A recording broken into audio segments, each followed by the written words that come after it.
Estamos em Guimarães, a escassas dezenas de metros de um dos mais famosos monumentos do nosso país, o icónico Castelo de Guimarães. Mas estamos também à porta de um não menos famoso monumento, um palácio nacional, o Paço dos Duques de Bragança, apesar de estarmos em Guimarães, mas já lá vamos. É um edifício erguido no início do século XV, a mando de uma figura poderosa, Dom Afonso, o oitavo conde de Barcelos. Era o filho mais velho do rei Dom João I, embora não fosse um filho legítimo. Mas, ao longo dos séculos, este palácio sofreu várias utilizações, vicissitudes, e quando chegamos ao século XX, encontrava-se em ruína. Foi, no entanto, reconstruído. E é hoje, como vos dizia, uma referência absoluta quando falamos de palácios no norte de Portugal. Mas o melhor mesmo é irmos à conversa com Isabel Fernandes. Ela é a diretora do Paço dos Duques, bem assim como do Castelo de Guimarães e do Museu Alberto Sampaio.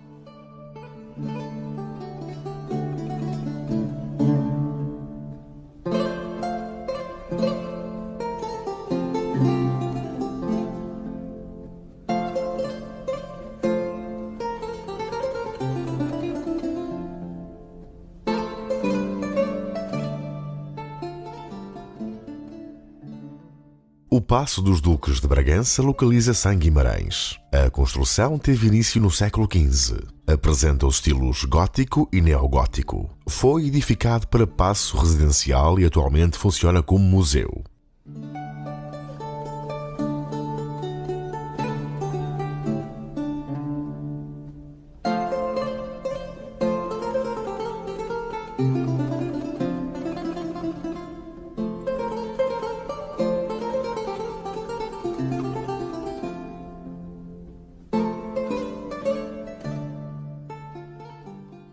Isabel, então, que edifício é este? Porque tem uma longa história e ele é, de facto, um paço residencial ali nos inícios do século XV, mas depois teve muitas sortes e azares, diria eu. Sim, é verdade. Tem a sorte de ser feito em granito e logo isso fez com que chegasse até hoje.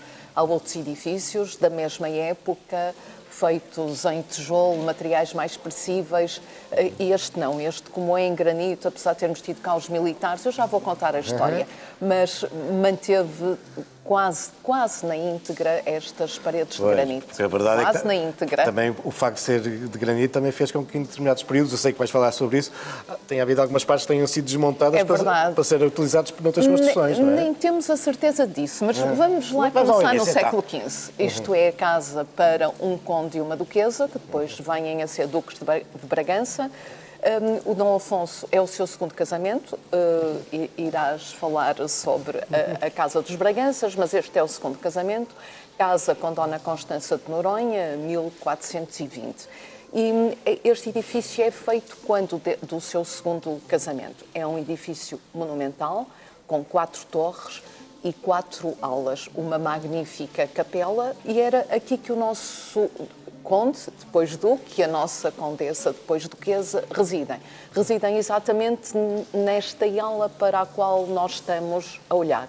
Não viviam, na altura, nos mesmos espaços, tinham cada um as suas casas. Do lado esquerdo tínhamos as casas da duquesa, do lado direito as casas do duque. A aula ou sala grande que nós iremos visitar, embaixo não viviam, era para guardar, para poderem subir, as escadas a nível do resto do chão, e seriam áreas de serviço, não é? A sua residência é, de facto, aquela para que nós estamos a olhar.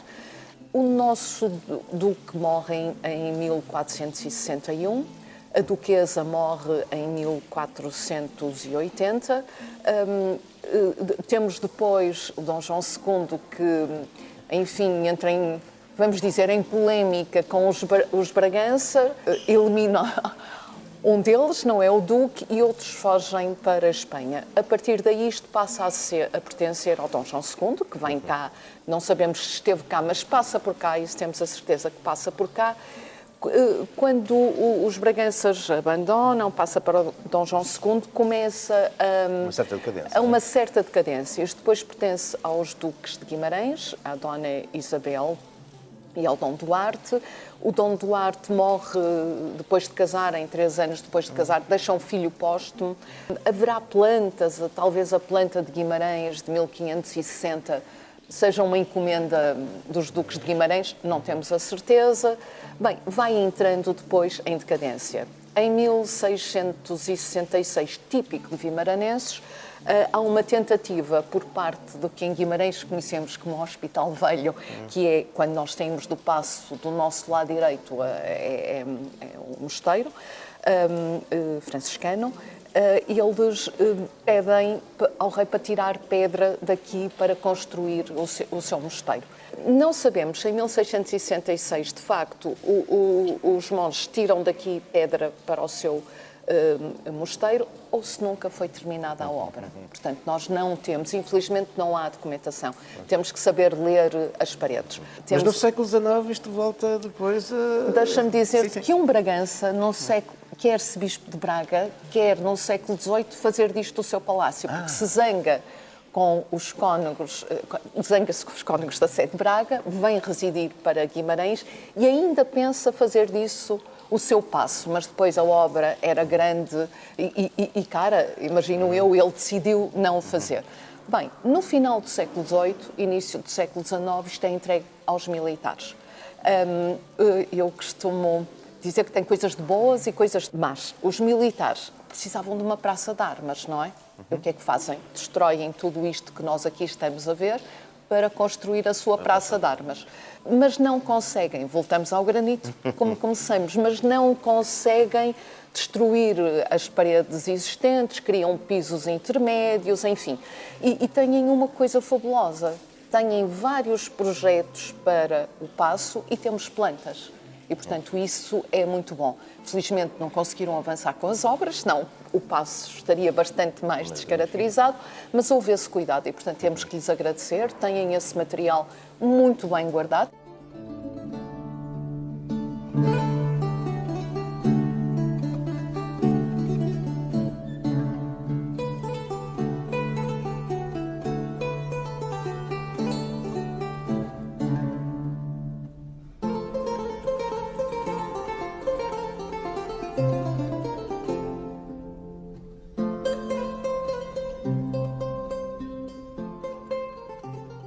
Portanto, isto foi quartel até que o Sr. Alfredo Guimarães vem dirigir o Museu de Alberto Sampaio, tem uma ligação forte com Salazar e com o governo da altura e diz que este paço não pode continuar no mau estado, em ruína, e portanto vão recomeçar obras com o apoio do governo da altura. Que arranca no final dos anos 30? 37. São todos os anos 40, o auge dos 59, quando abre. De 37 a 59, isto é um autêntico estaleiro de obra. E é aí que entra Rogério de Azevedo, que é de facto um arquiteto notável, que fez um trabalho notável. As pessoas têm a ideia, e é verdade, quando nós olhamos para a fachada por onde as pessoas entram e vemos o que era e vemos o que é, há aqui uma intervenção fortíssima. Agora, quando olhamos para onde a nossa Câmara está a olhar, nós verificamos que está na íntegra. O Rogério de Azevedo manteve as cotas dos pisos, pôs, claro, cimento, vigas de cimento como era normal ainda hoje. Se faz, mas em edifícios destes era bem melhor que tivesse sido madeira, pronto, mas mantém as divisões. Nós conseguimos perceber como é que vivia o nosso Duque, como é que vivia a nossa duquesa, conseguimos intuir porque ele manteve e teve esse cuidado. O que ele fez de novo põe granito de cor diferente, afeiçoado de forma diferente. A diferença. Não temos. Ainda bem que é granito, porque este edifício tem atualmente quantos visitantes, sensivelmente? Este edifício tem, por ano, cerca de 460 mil visitantes, com tendência a subir e com tendência de inversão de visitantes. Tínhamos até há 2000, não sei de cor, mas ainda antes da pandemia, 2 anos antes da pandemia, qualquer coisa assim, tínhamos 60% de nacionais e 40% de estrangeiros. Neste momento temos 40 de nacionais e 60 de estrangeiros, e cada vez é mais visitado. Guimarães é património cultural da humanidade, Claro, e, portanto, uma bela cidade.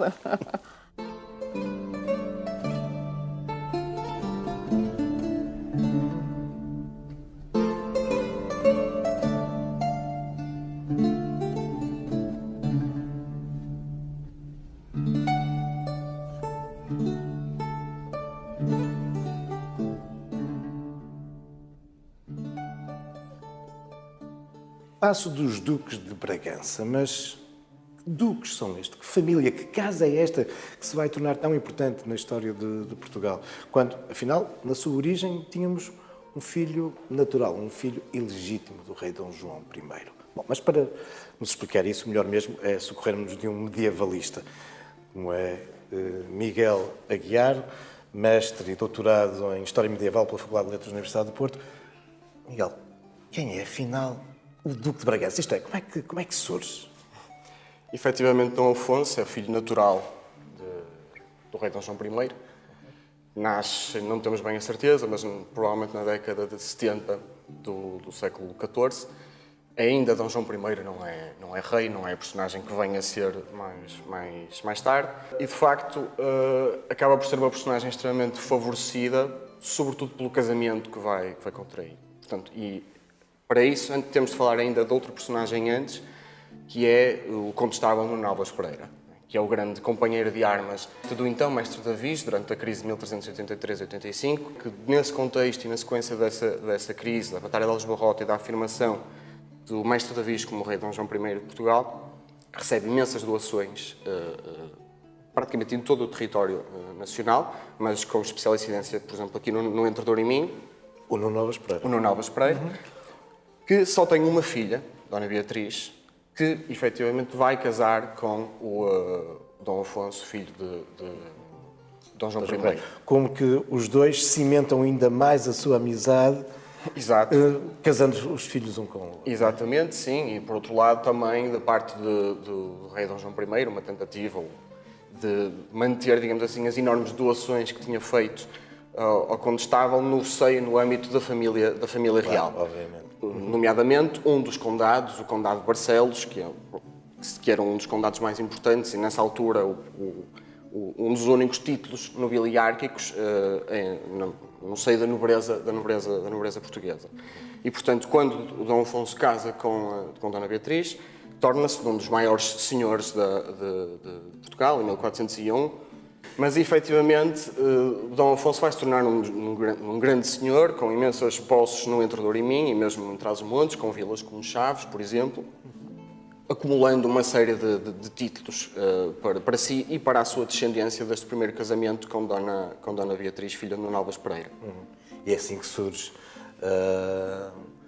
não ainda o título de conde... Surge, digamos assim, o potentado senhorial. Exatamente. Que está na base da Casa de Bragança. Será na regência do infante Dom Pedro, portanto, o meio-irmão, tanto do falecido rei Dom Duarte como do Dom Afonso, regente do reino na minoridade do rei Dom Afonso V, e numa altura de sérias tensões na nobreza portuguesa, há uma grande rivalidade entre a Casa de Coimbra, que é do infante Dom Pedro, e a dita Casa de Bragança do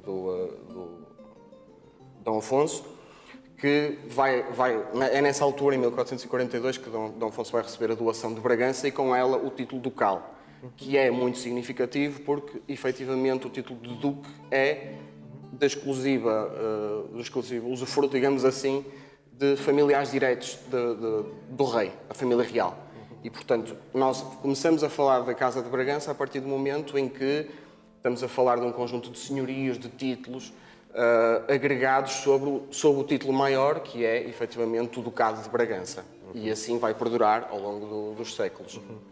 E, já que estamos a falar ao longo dos séculos, e já não tem a ver diretamente com a história deste edifício, mas a Casa de Bragança depois vai se tornar num elemento crucial no pós-restauração da independência. Tudo isso, não é? Porque o que nós temos de perceber é que a partir de meados do século XV, digamos assim, o poder da nobreza estrutura-se muito sobre a ideia da casa, ou seja, a agregação de senhorios, de títulos, que a ideia é manter sempre juntos, unidos, normalmente sucedendo o filho primogênito. E é isso que vai suceder na Casa de Bragança, com um pequeno grande acidente no final do século XV, com a dita conspiração contra o rei Dom João II, que vai levar ao julgamento e à execução do terceiro duque, de Fernando II.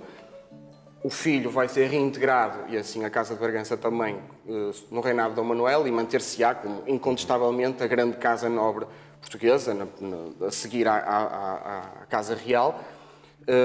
Será também uma das principais casas do reino de Espanha e de Portugal no período da monarquia dual, não com a escala das grandes casas espanholas que existem na época, mas ainda assim com uma escala muito significativa, que explicará que, efetivamente, na altura da restauração, tenha sido uma personagem da Casa de Bragança que tenha liderado, que tenha sido escolhido, digamos assim, para ser o novo rei de Portugal. E daí em diante, não é? Os chefes da Casa de Bragança, por inerência, são os reis de Portugal até à implantação da República. E por isso, de algum modo, esta casa não deixa também de evocar, embora esteja ligada ao primeiro duque, não deixa de evocar essa importância dessa família, não é? Exato, e esta casa em particular também ligada a uma personagem interessante, embora cheia de contradições, ainda difícil de conhecer, que é o primeiro duque, não é? Uma personagem que teve uma vida longuíssima, ele só morre em 1461, salvo erro. Portanto, tem uma vida longuíssima, acumula imensos títulos, tem provavelmente ali uma relação muito, talvez um pouco especial, tendo em conta a sua origem bastarda, comparativamente aos irmãos, aos chamados infantes da ínclita geração, mas ainda assim uma personagem com tonalidades interessantes. Ele viajou bastante para a época, ele foi à Inglaterra, foi à Itália, trai também à Terra Santa, consta também que terá sido essas viagens, sobretudo no sul da Europa, que o inspiraram para algumas ou para uma boa parte das soluções que vão ser implantadas neste castelo, neste paço, assim como noutros passos, como provavelmente de Barcelos, hoje em ruínas, não com a dimensão deste, mas de facto a construção deste paço também é um testemunho é uma forma de proclamar também a posição algo ímpar desta personagem no seio da sociedade portuguesa da época. Miguel, mas curiosamente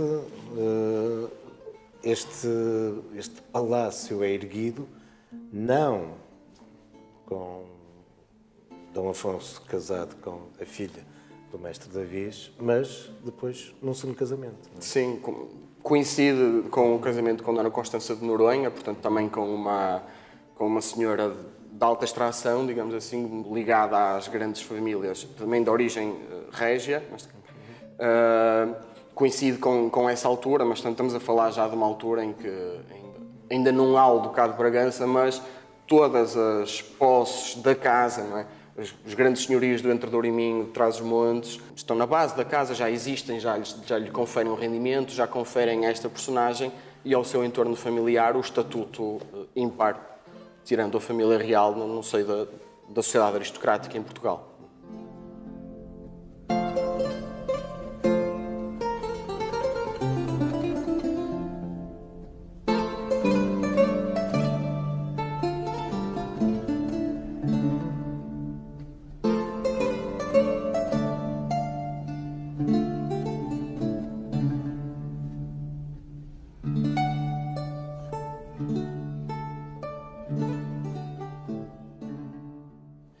Bom, estamos aqui num dos espaços mais icónicos, diria eu, do Palácio, mas há muito mais para ver. O que é que o visitante encontra? Que espaços, que coleções aqui temos?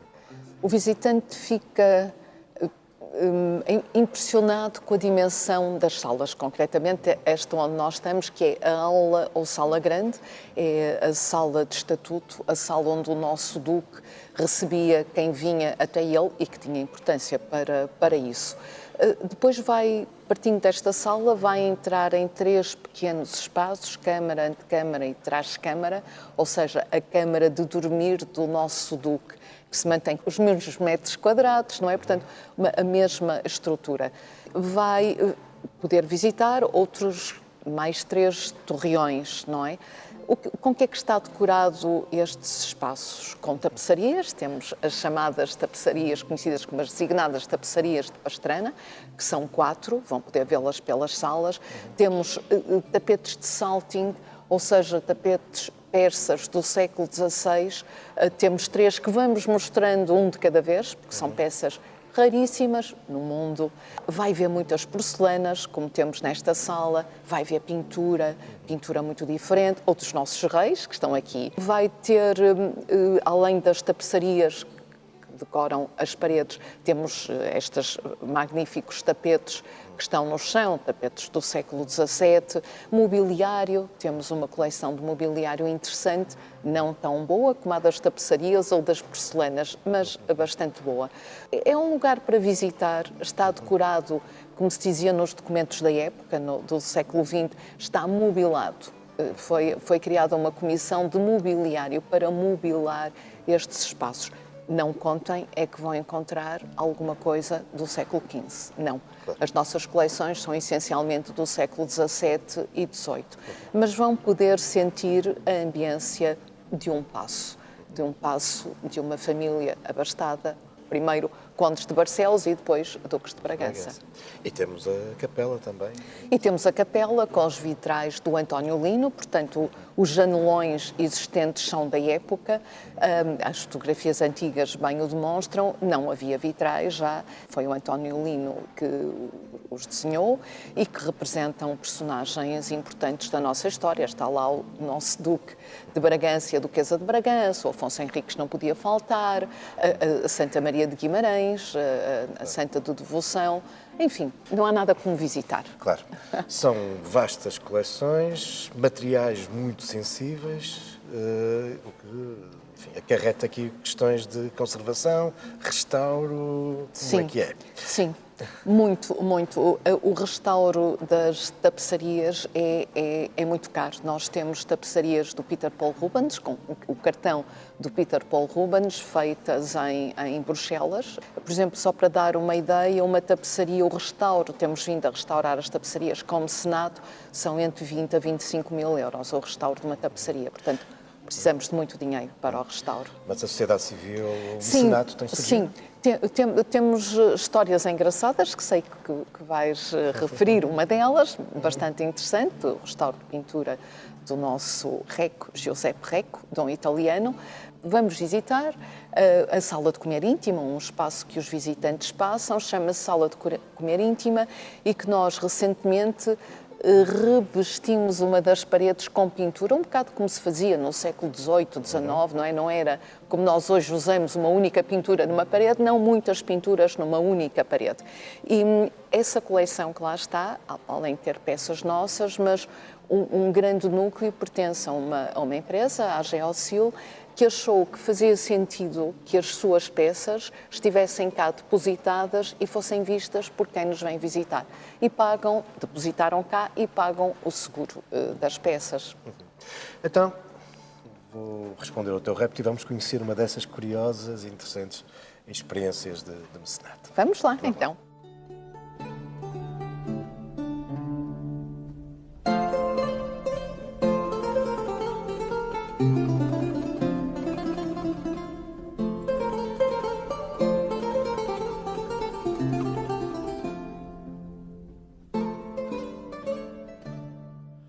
Um caso paradigmático e muito interessante deste envolvimento da comunidade no restauro, na conservação das coleções do Paço dos Duques, foi o restauro de 2 quadros no qual se envolveu o Colégio do Ave. Mas, para nos explicar isso, estamos aqui com Isabel Sousa, é presidente da Associação de Pais. O que é que aconteceu exatamente? Como é que foi possível reabilitarmos estas 2 obras?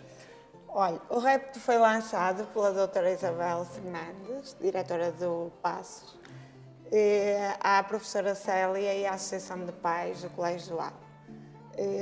Nós, depois de ela lançar esse repto, chegámos à comunidade educativa, à direção do colégio, propusemos várias iniciativas e conseguimos recuperar um dos quadros. Os pais, a comunidade escolar aderiram facilmente a essa ideia? Facilmente, eu acho que desde os pequeninos até aos alunos maiores, todos se envolveram na venda de rifas, na exposição, lançámos uma grande tela no colégio, fizemos uma abertura para toda a comunicação social, todos os miúdos se envolveram na preservação do seu património. Eu acho que educar para essa preservação é uma coisa fantástica. Eles envolveram-se de tal forma que depois nós, a comunidade escolar, os professores, os pais, já vinham por arrasto, porque eram eles próprios a puxarem-nos. E vamos fazer isto, e vamos fazer aquilo. No final de nem 2 meses já tínhamos o quadro que tinha maiores estragos, já tínhamos verba suficiente para pagar o seu restauro. Mas não ficaram por aí? Não ficámos por aqui. Então organizámos visitas guiadas ao Paço dos Duques, entre pais e filhos ao fim de semana. Foi fantástico, a doutora Isabel e a sua equipe, maravilhosa. Viram os recantos do Paço dos Duques que nunca tinham visto.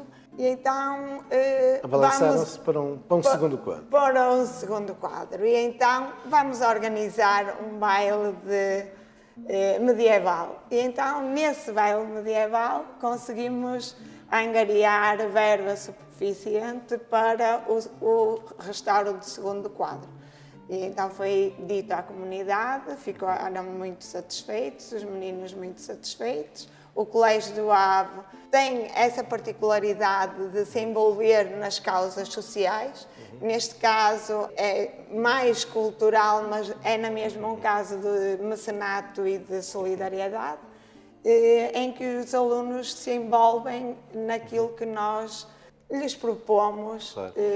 E presumo que seja um motivo de orgulho para os miúdos, para os pais, para os professores, hoje passarem aqui pelo museu e... Na realidade, quando nós vimos o quadro, as fotos do quadro, quando ele estava estragado, depois, quando se vê o restauro, parece que os peixes, que na realidade parece que saltam da tela, e as crianças ficaram maravilhosas com esse feito. Acho que vão chegar à geração dos filhos e dizer: sabes, filho, quando eu era pequeno fui eu que ajudei a restaurar aquele quadro. E é essa grandiosidade que nos faz pensar que caminhamos no bom sentido. Professores, alunos, pais, direção do colégio, que neste caso apoia estas atividades e todas as atividades que os professores querem também levar a cabo.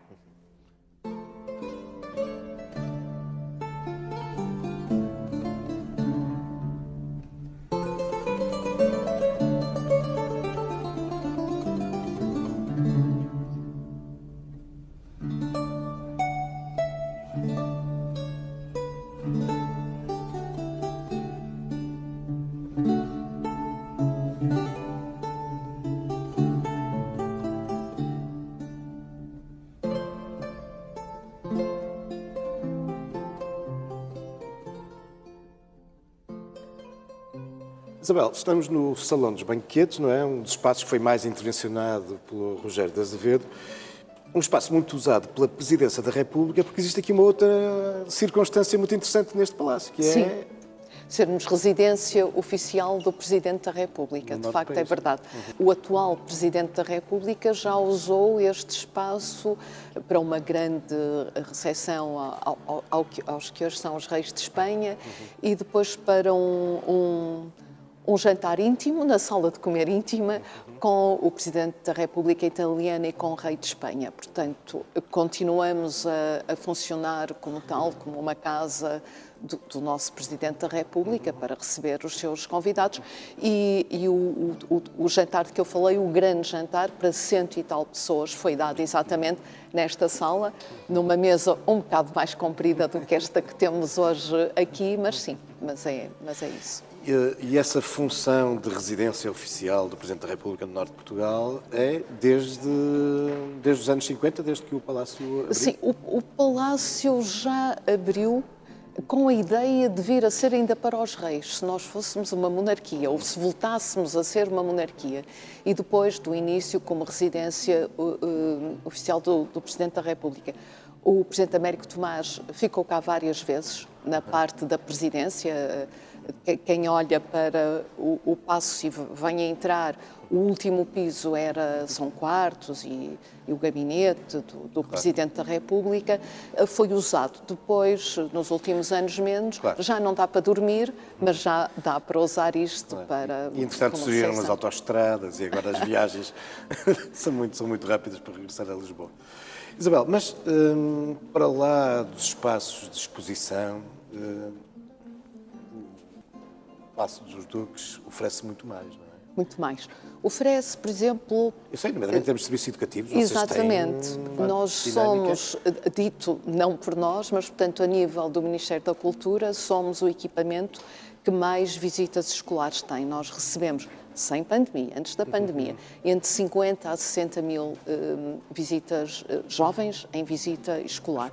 Isto para mim é muito importante porque eu gosto muito de ter cá nacionais, gosto muito de ter cá estrangeiros, mas adoro ter crianças e estes espaços são muito bons para os receber, para lhes transmitir conhecimentos, tentando sempre que seja de uma forma lúdica, sem dúvida. Por isso há uma grande aposta nos serviços educativos, na mediação. Temos uma equipa de 6 pessoas, mais uma coordenadora no serviço educativo. Temos uma preocupação também muito grande de estudar as coleções e estudá-las de forma a conseguirmos transmitir, não é? Que é isso que os museus comunicar, tentar bem comunicar. Vamos, no próximo trimestre, lançar um livro sobre a música nas coleções do Paço dos Duques. E esperamos, depois do livro, vir a desenvolver com estas novas tecnologias, pôr os instrumentos que encontramos nas pinturas e nas tapeçarias a tocar no aparelho multimédia e depois brincar com eles, não é? No final tentar pôr só os sons dos instrumentos a ver se eles descobrem. Temos isso também pensado no próximo ano, eu espero até ao final do próximo ano, que é da fauna e a flora nas nossas coleções. As tapeçarias de Pastrana estão cheias de fauna e de flora, algumas que vão ser uma surpresa.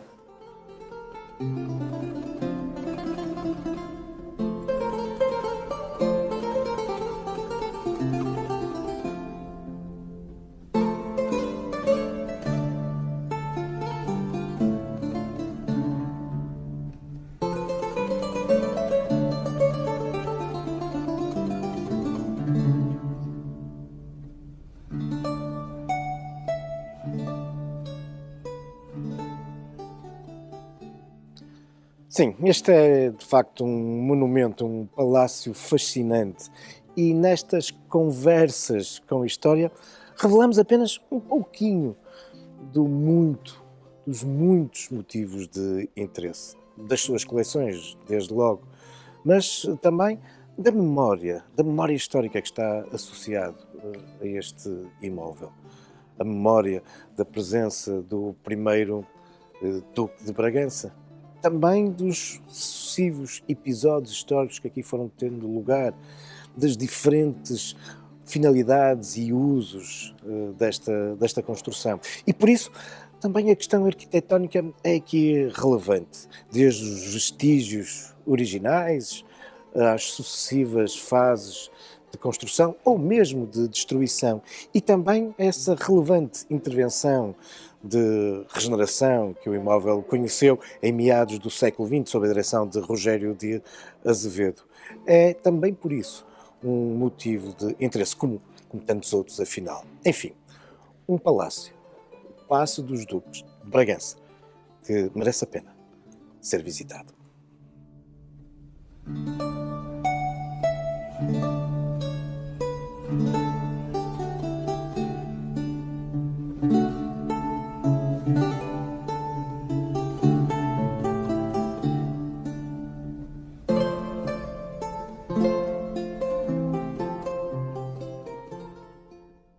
A Cidadela, localizada no promontório da Baía de Cascais, abriga desde 1870 um palácio que respondeu aos gostos de veraneio e à paixão pelos oceanos dos reis Dom Luís e Dom Carlos. Na República foi também residência oficial e permanece, ainda hoje, como espaço privilegiado das funções da presidência.